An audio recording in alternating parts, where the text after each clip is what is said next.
the committee. And the next thing we will do is the roll call.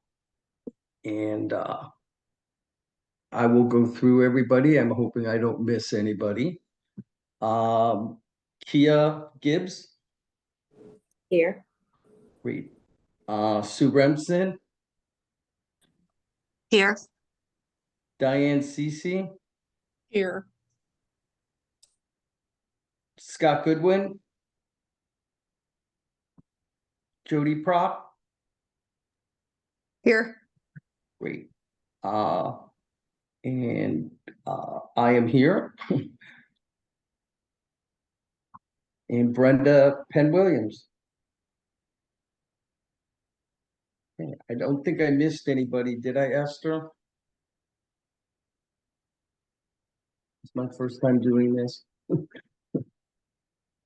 Okay. So from this point, we need as a group to have an election of officers, a chair and a vice chair. We need to have nominations for the chair and election of the chair. And then we need to have nominations for the vice chair and election of the vice chair. Are there any nominations for the chair of the reappointment committee?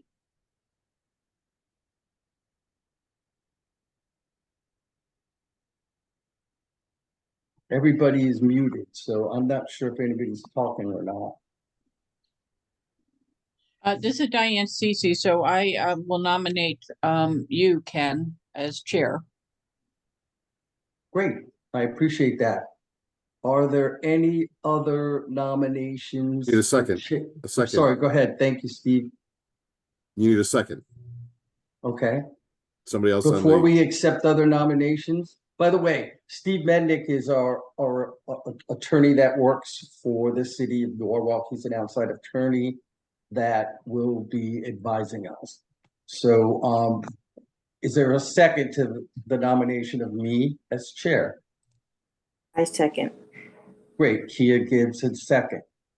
Any other nominations for for chair? Any other nominations for chair? Seeing that there is none, we vote. All in favor, verbal, say aye. Aye. Aye. Aye. Any opposed? Okay, I guess I'm to the chair. Our next point of business is to elect a vice chair. And I would like to nominate Sue Remsen. We need somebody to second that nomination. I'll second it. Jody. Jody Prock has seconded the nomination of Sue Remsen. Any other nominations for vice chair? Any other nominations for vice chair? Seeing that there isn't any, we will vote. Please verbally vote yes or no. Or say Yes. aye, I'm sorry. All Aye. in favor, say aye. Aye. Aye. Any opposed? Seeing that there is none, congratulations, Sue. Thank you, everyone. Great, excellent. Okay, so we get to move on. Our next point of business is acceptance of the minutes. I know that Esther had forwarded them out about half an hour ago, that we may have gotten them before that. But if you could just quickly check on them and we can look to see if there's any corrections or if we can accept the minutes. Can I make a motion? I will make a motion to accept the minutes from the July 24th reappointment advisory committee meeting. Is there any discussion?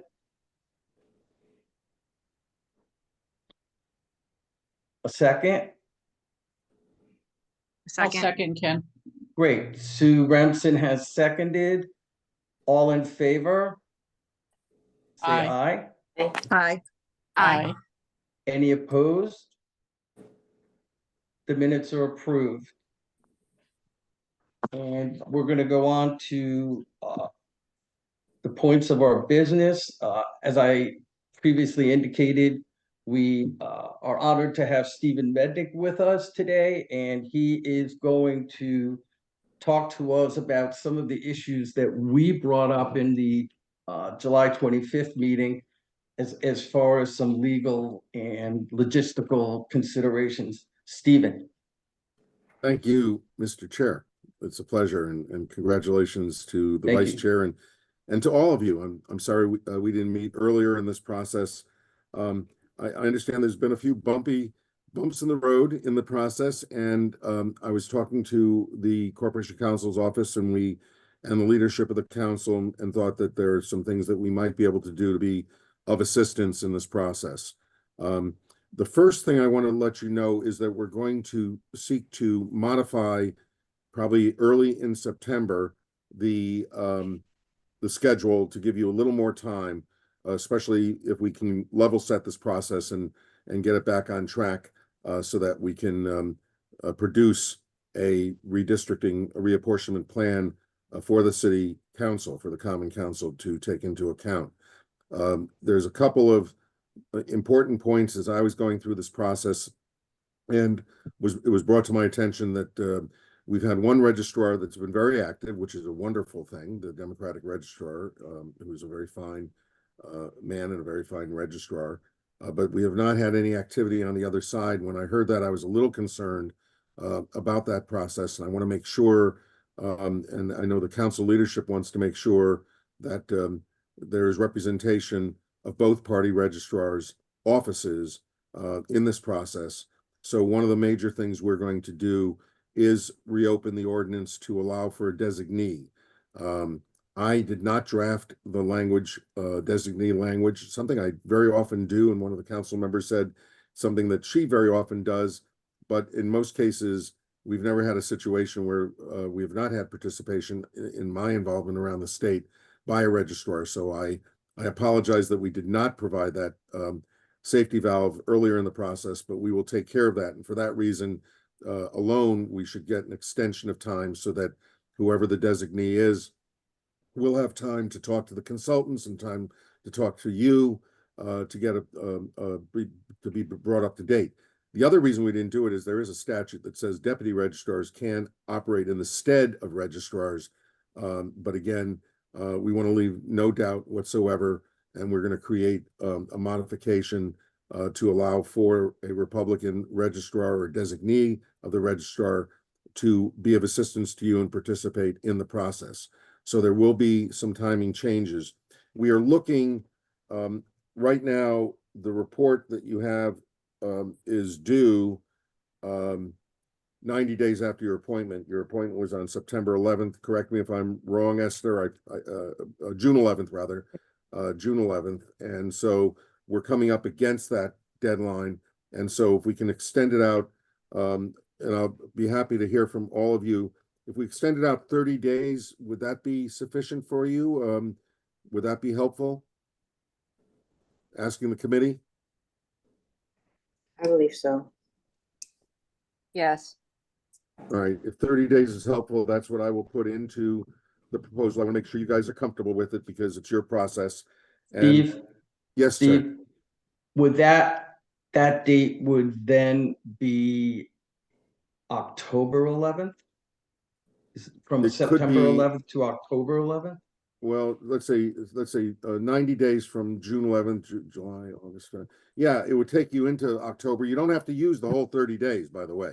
Okay, okay. I just want to give you a comfort level, and I would encourage you not to use the full 30 days if you can avoid using 30 days. Yes, I got it. Okay. into Sorry for the October. background phone. Nothing I can do Correct. about it. And the way this ordinance was developed, just to give you some sense of what the timing was, and we actually, if you look at the ordinance, you'll see that we have transition provisions, which actually were shorter timeframes than will be in the ordinance, let's say 8 years from now, if you get into a normal cycle with reapportionment. was we wanted to make sure there was time after these items are approved, this item is approved by the council, just in case there are any legal issues or litigation. We wanted to make sure there was plenty of time to have this matter resolved in the courts so that it could be effective for the 2025 election cycle. I don't think the 30 days will cause any problems in that regard from my perspective. And once you're up and running and we have the Republican registrar, I'm pretty confident you're not going to need the full 30 days. So don't feel And bound by again, the 30 days. Yeah. Steve, I just want to be sure that for the benefit of this group, that that date of the 11th of October is also dependent upon getting a representative from the Republican Party. Is that correct? Yes, but Okay. we should be able to do that early in September. Good. Yeah, look, I'm hoping that somebody is sitting out there that the leadership of the Republican Party meeting with the registrar has identified somebody so that the moment that the ordinance passes, we will have a designate. That will come and meet with you as soon as possible thereafter, so that you can do this. I think I see Arkbridge is here. I think a lot of their work has been done. I don't think there's a lot more field time for them in this process, to my understanding, and so I think that the 30 days should not throw this off completely. And again, my hope is that you will not need to use the full 30 days. But my major concern is I want to make sure both major political parties have adequate representation in this process. And that's the reason for that change. There are going to be a few other changes that really don't affect you, but might have caused some confusion at the beginning. When we worked on the charter last year, we put certain requirements in on what should be in a board and commission ordinance. One of those things was the election of a chair, the election of a vice chair, record keeping, those types of things. So we're going to put all those provisions that are more looking for the future, that don't really affect your day-to-day operation. But we decided, since we're going to open it up, we're going to clean it up in that regard. Let me talk. Is that okay with then? Because that's the big issue, is the timing and the registrar. But let me talk a little bit about the process and the motivations. As you may know, Norwalk has not done redistricting. When I was 10 years old, there was a case that came down the Supreme Court called Baker versus Carr. Baker versus Carr, back in 1962, mandated one person, one vote. That is the mantra. I'm sure Sam has talked to you about that in this process. That is the real lodestone that a redistricting committee needs to be mindful of. It's a constitutional obligation to make sure that our districts are created in ways that are fair, even keeled, and representative. And there's other elements. The Voting Rights Act comes into it, but it's all mandated and all flows from constitutional standards. And that's absolutely critical to remember. When we went through the procurement process and hired the consulting firm, we hired a firm that has done that kind of work throughout the nation, including in the state of Connecticut. They're not reinventing the wheel here. This is a wheel that's pretty well defined. It's abused in some places, not in Connecticut and not in a lot of jurisdictions, but you read the newspapers, you see the cases on gerrymandering and other things that are being done with the watering down of the Voting Rights Act. But in Connecticut, most of our communities are pretty compliant and pretty even keeled with the way they do it. But the point I want to make is that's the standard. And the reason you haven't seen lawyers in this room is most of us will defer to the technicians who work on these things that are all legally based. Your consultants didn't make this up. They work within these legal standards. I'm sure they worked with their attorneys when they started in this business many, many years ago, and work with all the attorneys throughout the country as they go from state to state. So the real important thing to recognize is that is the standard you need to meet. They also want to be mindful, and the ordinance also repeats some of those standards. If you look at the ordinance, we've tried to repeat most of the standards.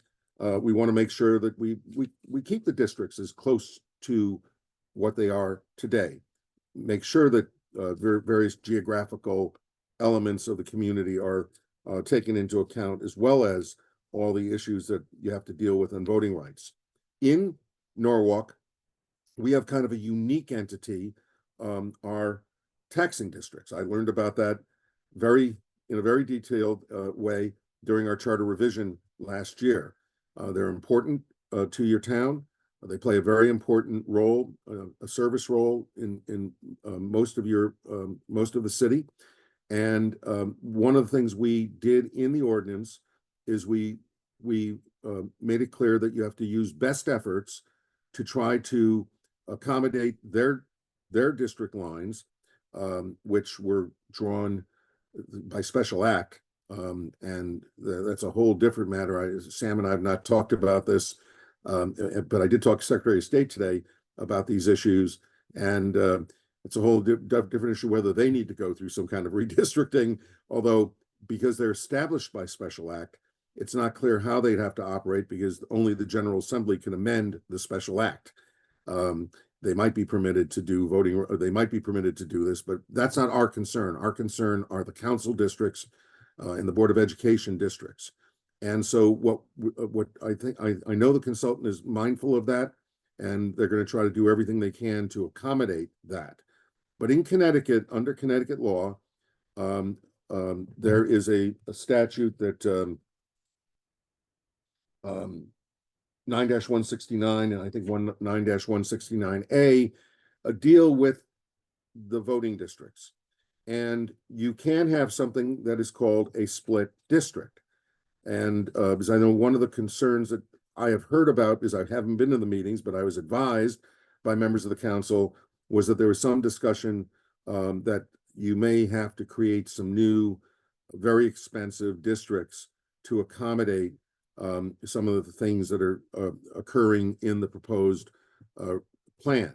And correct me if I'm wrong, and correct me if I've been advised improperly on that. One of the things I want to tell you is that if you can substantially fit a taxing district into one of the council districts, council A, B, C, or D, whatever it is, but part of the population from that voting district spills into another district, you can accommodate the members of that district by just having an additional tabulator in the same polling place. So you can have a polling place that would allow for people in the taxing district to go to one place to vote for their commissioners. They may be voting at different tabulators, different voting machines, because their ballot may be different. So that you will have the additional expense would probably come down to having an additional voting tabulator in the facility, and to have I don't know if you need to have separate moderators. We will look at the statute carefully on that, but you'll need to have somebody taking those people's names down, because they're going to have a separate ballot. Their ballot will have a common list of candidates for the Board of Commissioners of the taxing district, but they will have a separate or different Board of Education member or council member.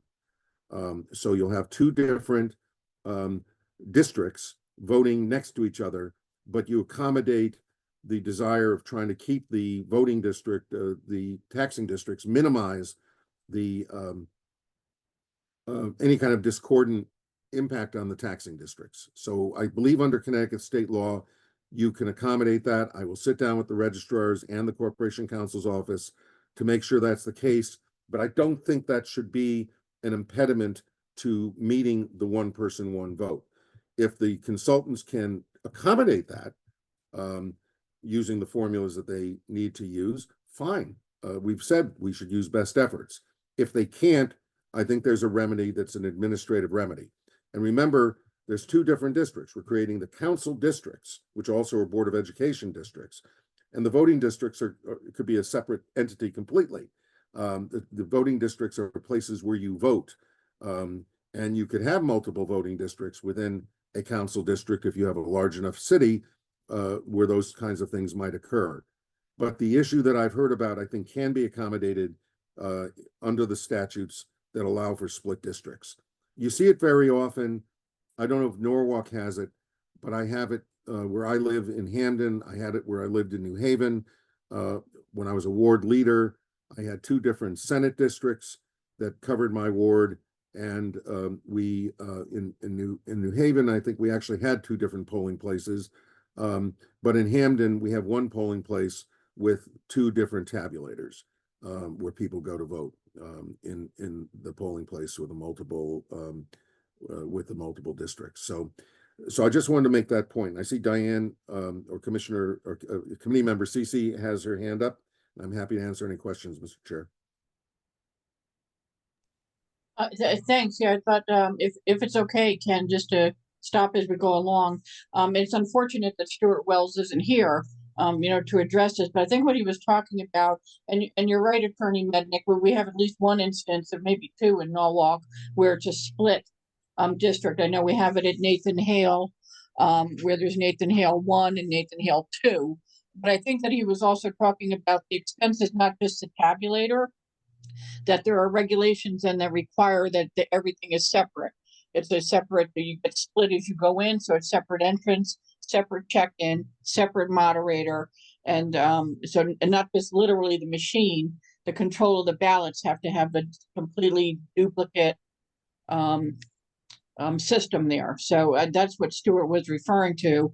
And in the instances where he found that, he thought that could be relatively costly, but I think that then we have to balance that against all the benefits of having moving some of these to a split district.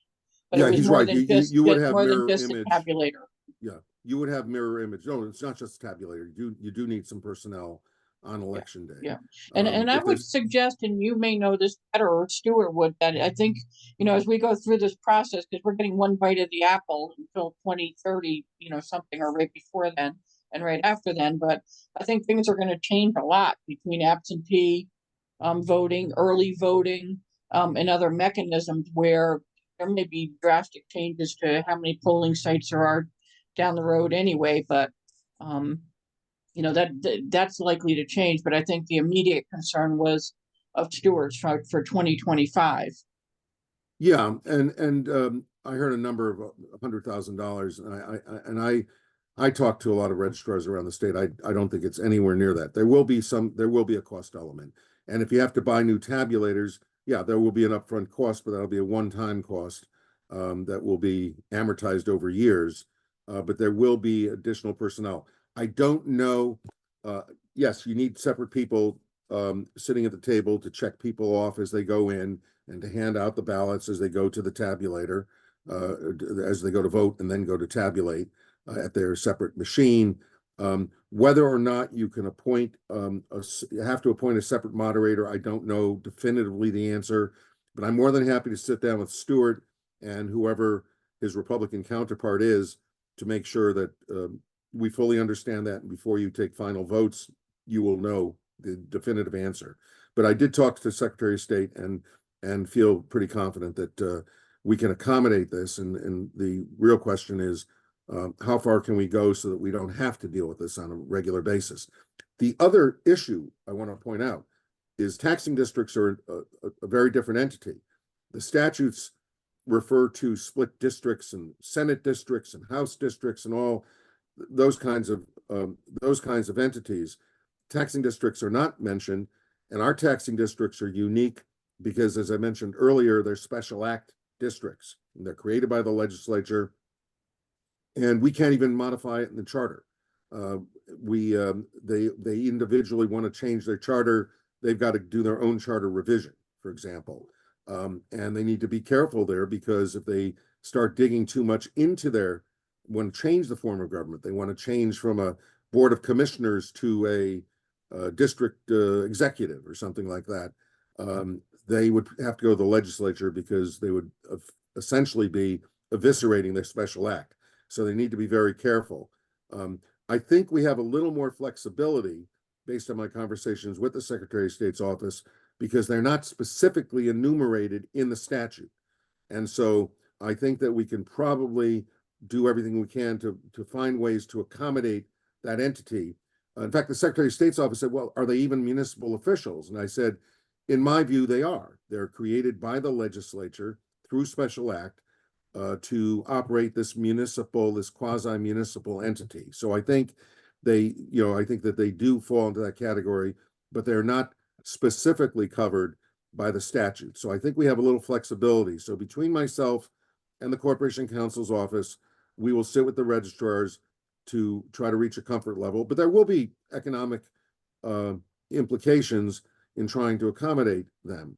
But there's a need to accommodate them because if you're doing their election simultaneously with the municipal election, you need to have a sensible way for them to cast their ballots, and there's going to have to be a separate tabulator somewhere if they can't be fully ensconced within a council district. So we're going to have to figure that out, and to the extent that Sam and his team can accommodate it, I'm sure they'll try to meet those local needs. But I think we have an administrative answer to resolving the problem.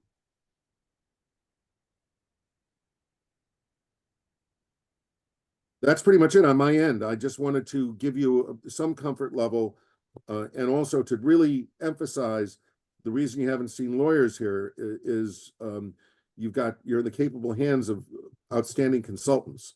And I think that, if there's problems that come up, I would encourage Sam to call. I would encourage your chair, Ken, to call if there's issues.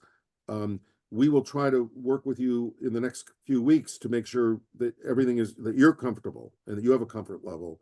And I will make sure that I consult with Ken and Susan, and we could send things out to all of you to see what we're going to do with the ordinance before I introduce it to the council next week. I want to make sure that you guys are comfortable with what we're doing. I'll run it by Sam as well. We don't want to prolong their agony either, but we're not going to be extending the process of the council. We're just going to give you some additional time to make sure we have a Republican registrar representative in this process. That's the real key from my point of view.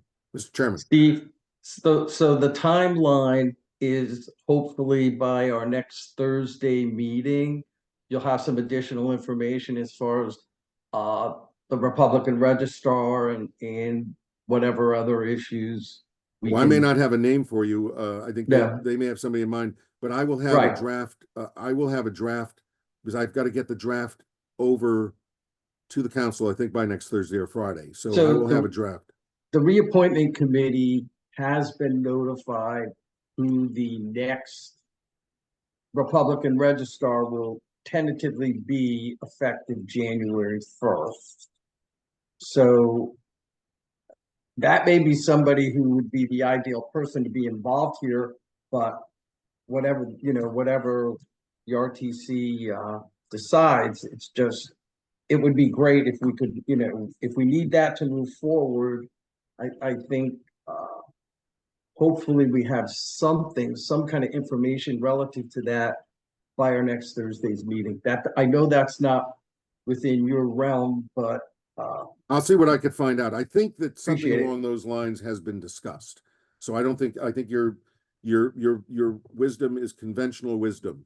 Right. And I think that it's sensible, and that would be the sensible thing to do. And I know there's been dialogue about that, but I don't know the definitive answer. If I could find out more, I'll try to find out more. Appreciate it, and get through to myself or Sue, and we'll facilitate that information to the rest of the group. Wonderful. Okay.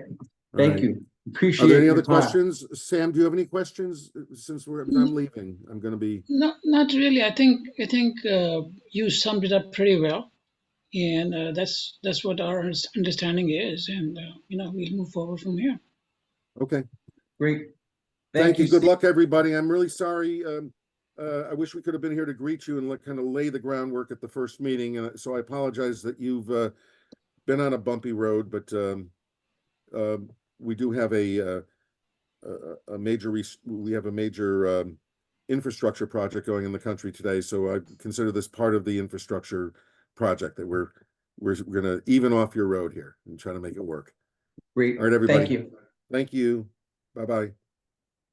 Sam, our next issue is further redistricting suggested boundary change. Will you be doing that, or will Preeti be doing that? Yeah, so so far we have brought 3 different options for you. Right? So Preeti is going to show you, if you have any questions, we'll show you the last option that we had, option 3, which we discussed last time. Right. And then whatever questions you may have or concerns, you can take those and then move forward. So with that, I'll let Preeti take over. Thank you, Sam. Hi, Preeti. You are on mute.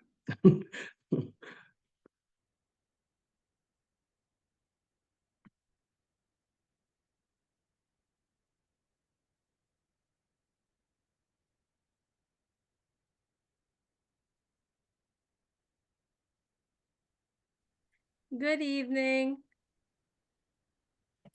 All right. So, first of all, want to congratulate you, Ken and Sue, for taking the leadership of this committee. And what we did in the past meetings was we did an assessment of how your current districts are based on the 2020 census. And we did a presentation, and we did find that your current districts are not balanced. And let me see if I can show you my screen.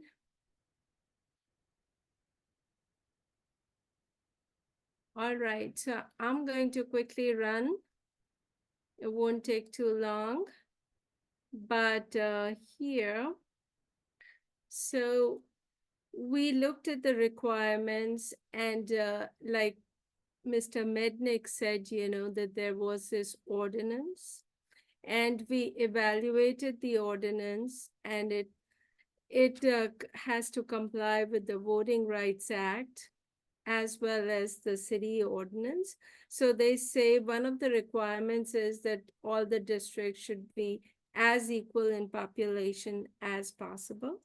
They should be compact and contiguous. There should be a fair representation of minorities. And if there are any communities of interest, we should look at them. And then the historical boundary lines, which means that we do not want to completely change your current boundaries, but we would build upon them. And then where the confusion is, the taxing districts. So taxing districts, it says that we should use the best effort and try to align with them and put a single council district in one taxing district wherever practical. So those are the requirements. And of course, there is this concept that we use, which is called maximum deviation, which means that the distance between the most populated and the least populated district should be under 10%. So typically what we do is we go look at the data and we say, okay, what do we have and what is the population by race and ethnicity? So we looked at the population as published by the Bureau of Census for Census 2020. And we found that there was a 6.5% increase from Census 2010. And then here we looked at the ethnic and racial population. And here you can see for the city, we are looking at Hispanic, non-Hispanic white, non-Hispanic black, Asian, Alaskan Indian, and Asian, American Indian and Alaskan Native, then Asian, then this is Hawaiian, Pacific Islander, other, and people who report that they are of 2 or more races. Now, last time there was a question as to why we look at the NH versions. NH stands for non-Hispanic, and the reason why we take out the Hispanic so that they are not double counted. And so the population of the city, as reported by the Bureau of Census, is 91,184. So we look at total population and we also look at voting age population. So we look at both as the law requires, and then based on this data, which is Public Law 94-171 data set, what we do is we look at the districts. So what we looked at the current districts, and you can see that these are your 5 districts, A, B, C, D, and E. We have color coded them, and the little pie charts that you see in them, they are by the race and ethnicity composition of each district. So if you look at your district B, it looks like a majority Hispanic district. And then you can see that like D and C and E are predominantly non-Hispanic white, and the blue is the non-Hispanic Black component of the population. So having looked at that data, we looked at what if there is any district which is majority of a certain race, then you can see that A, C, D, and E are majority non-Hispanic white, while District B is majority Hispanic. And then what we did was we looked at the numbers. So if you look at the various districts, you look at the total population in each district, you can see that A has about 2,000 more, and this is the ideal population or the average population that each district should have. So ideally, each district should have 18,237 people. And you can see that the imbalance here is that District A has about 2,000 more than the ideal, which is giving us a deviation of 10.9%, and District C has less.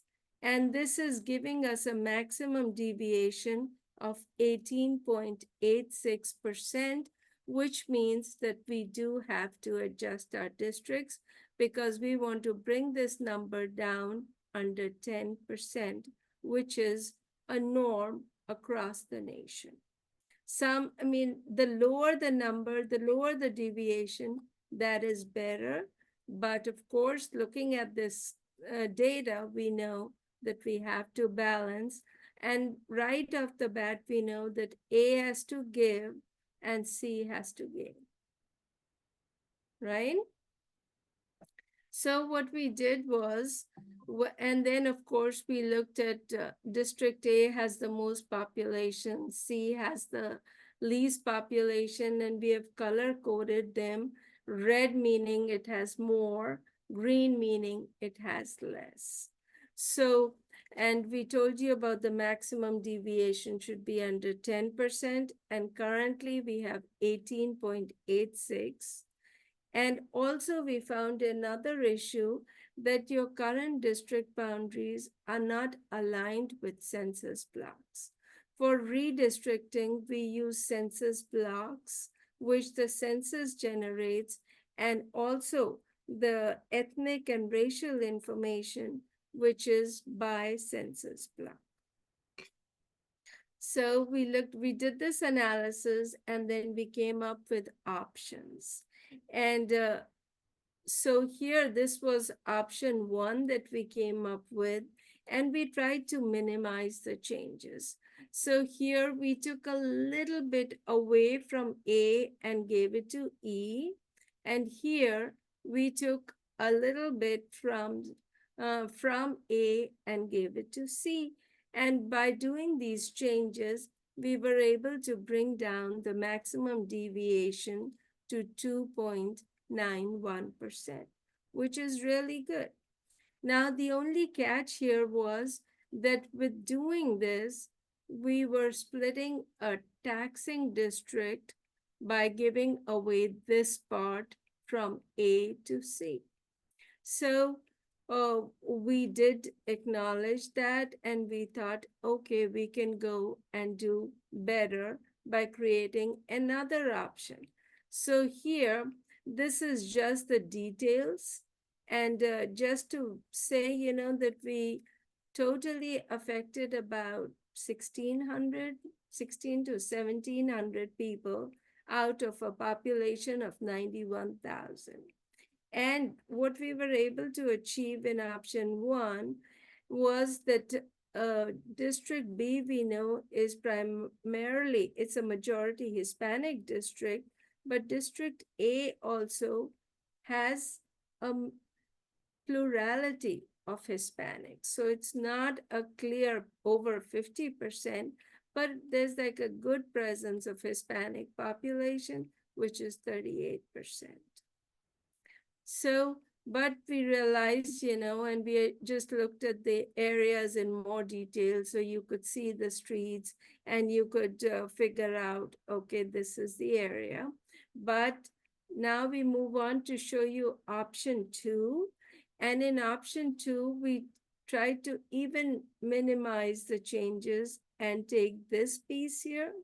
But once again, the thing that we realized was that the taxing district boundary is here, and we did not want to move further with this option. And then you look at that the maximum deviation is 4.78, but we still have the issue with the taxing district. So these are just details. And then we have an option 3. And in option 3, if you look at the way we have been balancing the districts, it's pretty close, and you can see that it's a maximum deviation of 3.68%. So, which means that we are complying with the maximum deviation requirements. And here, if you can see that we have the taxing district, which is in a red line. And so what we did was, before in options 1 and 2, we had this part, which we were moving to C. And while it could have been they are good options, but then what we thought was, let's just leave this area alone and let's take out from A, from these sides. So we said, let's take a little piece from A, give it to E, take a little piece from A, give it to D, and in turn, what D will do is D will give it to C, and we will be able to balance it. And while we do this, we try to minimize the disruption of existing boundaries. And altogether, we have about 1,000 people living here. We have about 1,000 living here and 500 or 600 over here. So minimum disruption, and we kept all the other boundaries, and the black is what your current district boundaries are. So there are 3 changes here. It's able to balance it. And what we are able to do is, B still will be a Hispanic majority district, and A will also be a Hispanic plurality. So we have been able to do that. And on the next slide, I just show you the details of the changes. And what I did want to say was that once we create these council districts, we want to make sure that they follow all the rules that are in the ordinance. And we also want to make sure minimum disruption And here the taxing districts, we try to keep them. And what happens is when these council districts are approved with minimum changes to the precincts, the issue of having two tabulators, that would be gone. So because here what we could do is move the boundary of the precinct from here to here. Yeah, the voting district, precincts or voting districts, however you want to refer to them. So with that, the kinds of issues that you may have, the cost-related issues, they can be minimized as well. And in option 3, we are respecting the taxing districts and minimizing any kind of breaking of the taxing district or the council districts into more than one taxing district. So this is an option that we have. And what we can do is, and we can hear what your questions and comments may be, but what we are trying to do is follow the Voting Rights Act, use the census blocks, and use the census numbers, because if we do not use them, then we do not have a clear picture of race and ethnicity. Now, what the treasurer, he presented an option, and in his option, the only problem that we had was he used a paper map and then was not following the block boundaries. And by doing that, we were unable to recreate his map and unable to get the correct population numbers, which are published by the Bureau of Census, especially for redistricting. So those are the issues that we had. But in option 3, we did take some of his suggestions and we did try to include them. And now I'm here for your questions and comments that you may have.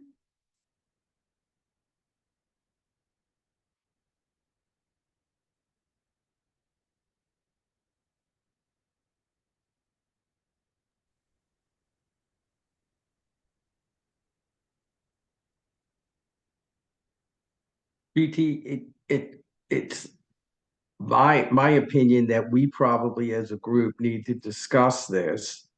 Does anybody, I mean, not seeing anybody with hands raised or anything as far as this. I think we need to move forward as these may, oh, Diane does have a comment. Go ahead, please. Thanks, Ken. I want to be clear on the numbers that we're looking at when you're doing the what the current population is now and the gap and then the proposed. When you showed us the population numbers in the beginning, it was broken down by the total population and the minority makeup, but then the voting age population. Is it the voting age population you use that we're seeing that you're trying to achieve, or was it the full population? Okay, that's a good question, Diane. And when we create the districts and when we calculate the maximum deviation, we look at total population. And when we look at a majority in each district, we definitely look at voting age population as well. But the districts are based on total population. Remember what Steve Mednick talked about, 1 person, 1 vote. So we look at total population. Okay, so when you look at that, then do you take into account then the voting age population, or how do you take it into account? I guess I don't know if other people are clear on this, but I'm still fuzzy on that. Because if there's a great disparity between those two numbers, and we're talking about districts for the purposes of voting, then wouldn't the relevant number be? I know what you're saying by 1 vote. I think I understand the 1 vote. 1 person, 1 vote, but how are you taking into account the voting age population then? what happens is what we do is we report that, and I do apologize that in the report that I have shown you, I'm just showing you total population. But what we do is we generate a report by voting age population as well as total population. So we can generate that for you, and you can take a look at that as well. So it's just for information. Because what I'm thinking of is I'm not saying I happen to live in District C, by the way. And I'm not saying that this is the case here, but just as an example, let's say because District C is the one that's very light population wise, but if we have a much greater percentage of the people here that are voting age population than B, I mean than E, then doesn't that get taken into account, the percentage versus the total amount of people? For redistricting, we typically use the numbers which are by census, published by census, just because it's like a nationally published number. But every time when we go into redistricting, there is talk and there is questioning about, I believe there are more people here, and maybe undercounts. Right. Yeah, I'm not talking about the total count. I think we talked about that 1 or 2 meetings ago. Which is still something interesting. I want to pursue this before this cycle comes around again. My concern is that if you have a district that says that there's less people, but you have 90% of them in the census are of voting age, because the ages come from the census. And then you have a district next door that has a ton more people, but only 60% of them are of voting age. Then why aren't we taking that into account in this census when you know the age? But you can see where I'm confused, or yeah, I do understand, but we go back to the concept of one person, one vote. And that is what the law requires. It does because the Bureau of Census definitely publishes the voting age population numbers. So we are supposed to report them. But when we make the districts, we have to look at total population. okay, I understand. Thank you.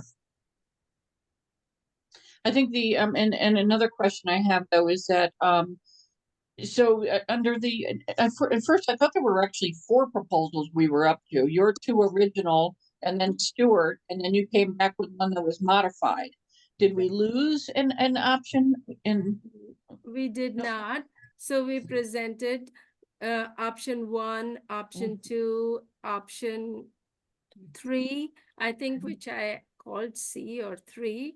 So, and then the 4th proposal was from Stewart. Was Stewart, And sorry. Okay. yeah, the only problem with this proposal is that he's working off a paper map and very rough estimates of what the population could be, because those population numbers are reported by census blocks, and he was not using census blocks. Right. Yeah. And we tried to recreate it, but we were not able to. Yeah. And then I would just say further to Ken's point about us being able to kind of digest all of this again offline and then come back as a group or communicate with questions that go to everyone.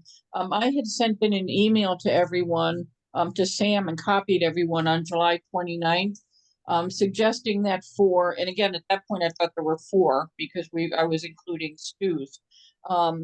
But suggesting then if you could give us the pros and cons of each of the 3 scenarios for the major stakeholders, which would be obviously the voters first, I would put, and then the registrar of voters. And then don't forget we have the town clerk in this mix too, because of ballots and registrations and things like that. And then last, and I don't mean this disrespectfully, but then last, the council and the BOE.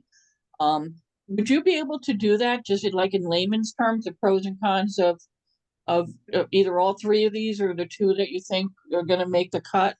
Because at some point we need to kind of articulate this to folks. Either during the public hearing, I'm assuming, just, for the public hearing, and I really need to have a higher comfort level. Thank you. Absolutely. We will prepare that and we will send it out to you before the next meeting, so you can. That would be wonderful. review That would be wonderful, Preeti. I think as Diane has indicated, we need that to have a discussion to move forward. So our plan is to meet next Thursday at 6 p.m. So not to put you under a gun, but if we could facilitate that, we would all certainly appreciate it. Yeah, we will definitely do that. We got a little sidetracked with all these these issues that came up, and we wanted them to be resolved. So yes. Great. Thank you. So we'll be looking forward to seeing that. Absolutely. Is there any other questions for ARC Bridge? Yeah. Great.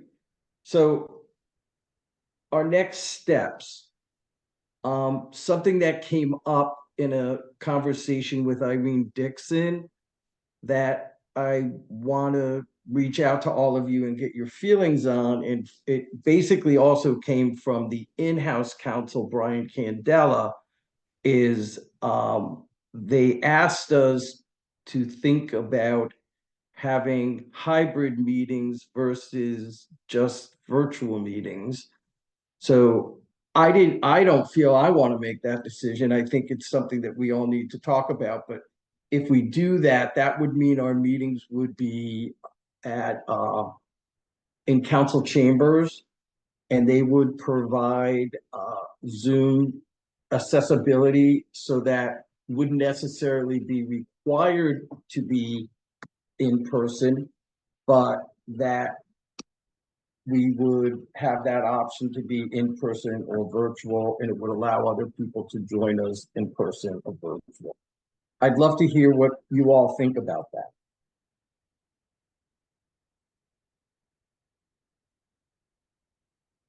Anybody? I'm sorry, being Go that ahead, I just left another meeting and came on late. I prefer virtual. Sorry about that. I'm sorry. I forgot. No, that's okay, something Brenda. else I scheduled. just want to be clear at what you're saying. So you would prefer to keep it virtual, is that right? Yes. Okay. Being How about that I just everybody came else? from another meeting, I'm sorry. No, And that's okay. Appreciate your I point of would view. prefer virtual. That's me. Okay. Anybody else have an opinion? Please. I would like to meet people, maybe not every meeting, but at least one myself. Okay. But I mean, we Tia? can assume that the public hearing is going to be in person. I and on would recommend that. Yes. Yeah, I Right. think sometimes too, and it's not a matter of semantics. The city sometimes confuses hybrid with meaning it would be on a hybrid by just making a computer available at City Hall for someone to hop on, but then everyone else is kind of virtual. I think the point would be for as many of us to be in person as possible. I don't have a problem with that, except I think there was, and I don't want to speak for Scott, but there were some of us who said that if that were the case, then the meetings would have to be no earlier than 7 because of the constraints with coming off of work or other priorities for this. My personal opinion is it's easier for us to meet via Zoom. I think the public meeting definitely should be at City Hall. And their explanation to me was, it would be run similarly to a council meeting. So there'll be an IT person there that will facilitate people being able to come in via Zoom. And we would all, as we speak, be on camera to facilitate everybody hearing us. So I think if we just think about that, and at our next meeting, we come up with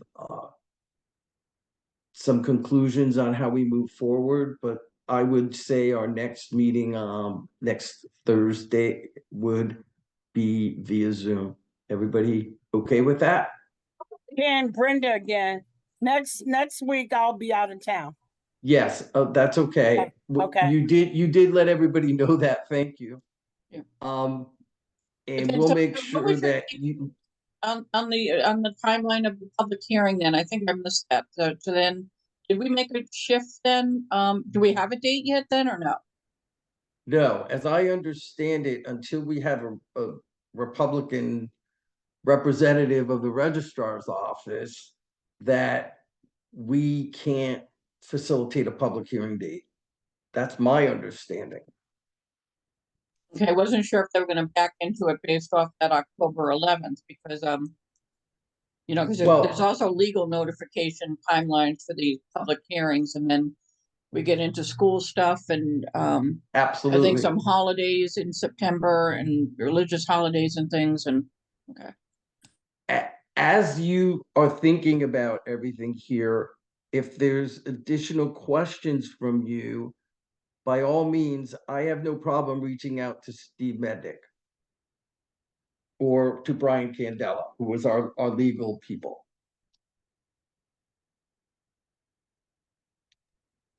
And I I would just would think- suggest, as I think Esther and Irene and you and Sue would be coordinating, is that, you know, we can manage some of this offline. The key is that everyone has to be copied, and then stuff needs to make it into, you know, minutes and everything, so that the, you know, the Correct. full group is in communication. And so especially anything going to council or Steve Mednick or to Sam.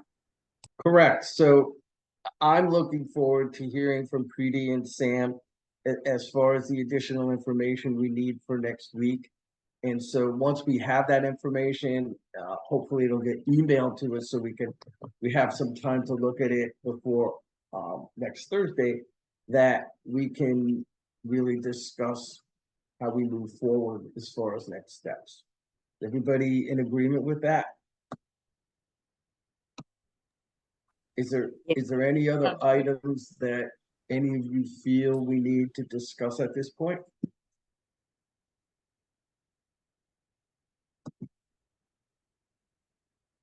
I'm not hearing any additional comments, so at 7:06 PM, I call for an adjournment, and we need to vote on that, but if not, thank you, everybody, and I'll see you next Thursday.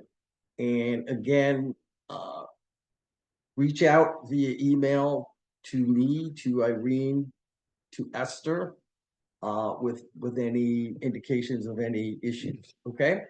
You all have a good week. All right, have a good weekend. Thanks so much, Ken. Thanks, Sue. You bet. Thanks, Sam. Thanks, everybody. everybody. Thank you. Bye-bye. Bye. Thank you.